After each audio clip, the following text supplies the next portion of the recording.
Meus irmãos e minhas irmãs, paz e bem.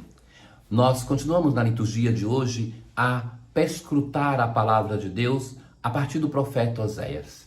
A palavra de Deus deve ser escutada, deve ser ruminada, como a vaca que come assim, né? Que mastiga, mastiga, mastiga, começa a engolir, volta para mastigar. E assim devemos fazer com a palavra de Deus. Ela deve ser mastigada, deve ser saboreada, deve voltar ao nosso pensamento, ir para o nosso coração, voltar de novo e assim ir nos transformando. Então, por isso essa imagem do ruminar a palavra de Deus.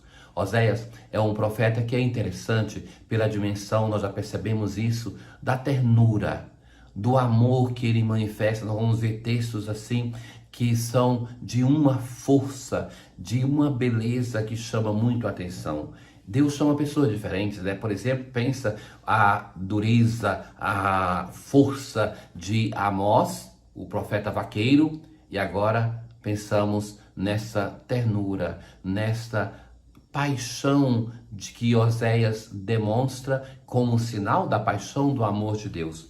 E é a Oséias que se atribui o ter usado por primeira vez esta expressão vinha para falar de Israel. A vinha se torna assim um símbolo de Israel. Israel era uma vinha exuberante e dava frutos para seu consumo. Na medida de sua produção, erguia os numerosos altares.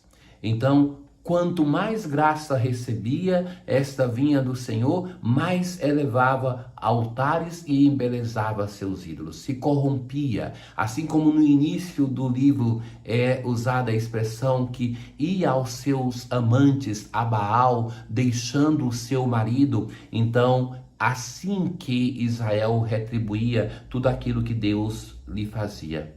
Com o coração dividido, deve agora receber castigo, derrubará seus altares. A Samaria está liquidada, a Samaria já destruída. Então, por causa do pecado de Israel, crescerão espinhos e abrolhos nos seus altares. Então se dirá aos montes, cobri-nos, e às colinas, caí sobre nós. Lembram que Jesus vai dizer isso para Jerusalém? Que quando chegar o sofrimento, porque ela rejeitou o seu Salvador, então Jesus cita esta passagem de Oséias, aonde a cidade de Jerusalém vai dizer aos montes, caiam sobre nós. Vai se dizer às colinas, cair sobre nós, aos montes, cobri-nos. Semeai justiça entre vós e colhereis amor, desbravai uma roça nova. É tempo de procurar o Senhor até que ele venha e derrame a justiça sobre vós. Então, é um texto denso de imagem, de beleza, aonde o profeta vai mais uma vez insistir com imagens diferentes. Nós estamos vendo assim, com expressões que usa o profeta para dizer assim, o quanto que Deus ama o seu povo e está disposto a dar a vida para salvar o seu povo. É assim que nós rezamos o Salmo 104. Cantai e entoai salmos para ele, publicai todas as suas maravilhas. Oséias, como Amós, vão insistir que a parte infiel na história não é Deus que tem falhado na relação com o seu povo. Isso já dizia Amós, e agora com Oséias nós temos ainda um elemento mais importante aqui. Deus, consciente da infidelidade do seu povo, ainda busca ir e insistir com diversos modos para seduzir o seu povo, para dizer venha, a vinha do Senhor. Procurai o Senhor Deus e seu poder, buscai constantemente a sua face. A face de Deus era aquela que, na tradição do Pentateuco, não deve ser vista. E o Saltério vai dizer, buscai a face do Senhor. Ele se deixa encontrar. Ele é um Deus rico de amor. Ele mesmo, Senhor, é nosso Deus. Na aclamação ao Evangelho de hoje, convertei-vos e crede no Evangelho, pois o reino de Deus está chegando. Veja que a aclamação do Evangelho, nós temos um versículo diferente para cada dia da semana. Enquanto que a antífona de entrada, a antífona de comunhão e as orações de coleta, de ofertas e de comunhão, nós temos um formulário para cada domingo do tempo comum, que vai se repetindo durante toda a semana, exceto se nós temos a celebração de uma memória, de uma festa, de uma solenidade. Naquele tempo, Jesus chamou os 12 discípulos e deu-lhes poder para expulsarem os espíritos maus. Então, agora, Jesus, no Evangelho de hoje, vai escolher os seus 12 apóstolos.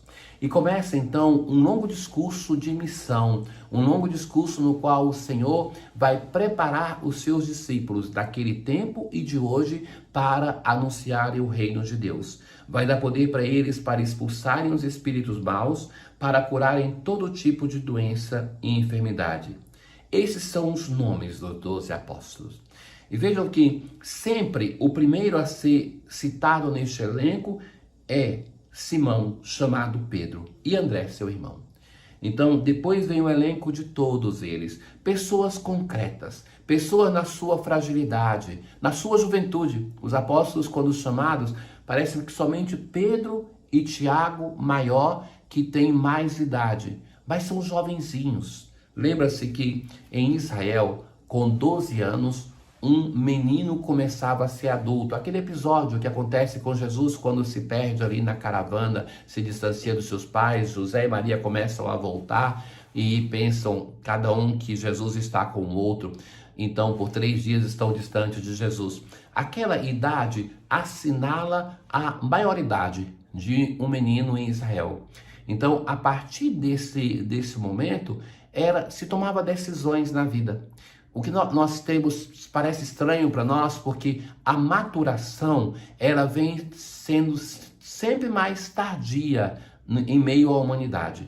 A vida humana se prolongou muito nos últimos séculos. Pensa que até o século XVIII e XIX, as pessoas tinham uma perspectiva de vida, uma expectativa que era metade daquela que temos hoje. Então, nós temos uma expectativa de vida muito maior. Então, um efeito disso também é que a maturação, ela é adiada.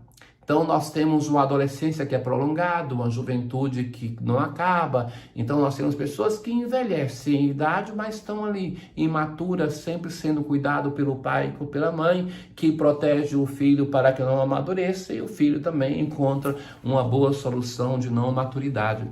Então, essas pessoas amadureciam muito cedo e tomavam a decisão, porque também tinham a consciência de que, sabe, não é que vai durar tanto tempo a vida. Então, que é preciso tomar decisões. Pensa que São Francisco, quando funda a nossa ordem em 1209, São Francisco, que nasce em 1182, ele tem aí 20 e poucos anos. Então, que os seus hagiógrafos vão falar que ele viveu 20 anos depois da sua vocação e fundação da ordem. Então, isso, o saber que tinha pouca vida, então fazia com que as pessoas não tivessem tempo para improvisar a própria existência. E essas pessoas, o que acontece com os apóstolos é isso, tomam uma decisão. E agora começa a recomendação de Jesus. Não deveis ir aonde moram os pagãos, nem entrar na cidade dos samaritanos. Ide antes as ovelhas perdidas da casa de Israel.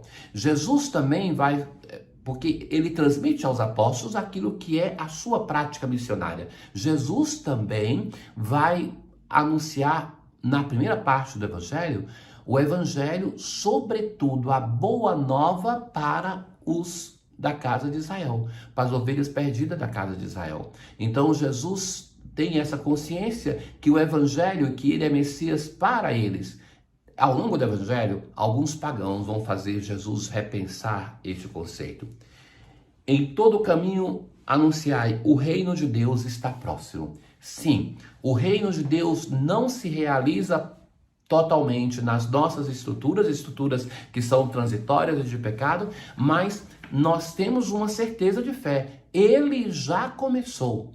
É o reino de Deus que é marcado, sobretudo, com a encarnação do Filho de Deus, com o mistério pascal. E se nós somos igreja que cremos, é porque alguma coisa do reino de Deus já está presente, mas que não é definitivo ainda. Ora, nós hoje, na oração das oferendas, assim rezamos. Possamos, ó Deus, ser purificados pela oferenda que vos consagramos, que ela nos leve cada vez mais a viver a vida do vosso reino. Por Cristo nosso Senhor. Tenham todos um bom dia. O Senhor esteja convosco, Ele está no meio de nós. Abençoe-vos o Deus Todo-Poderoso, o Pai, o Filho e o Espírito Santo. Paz.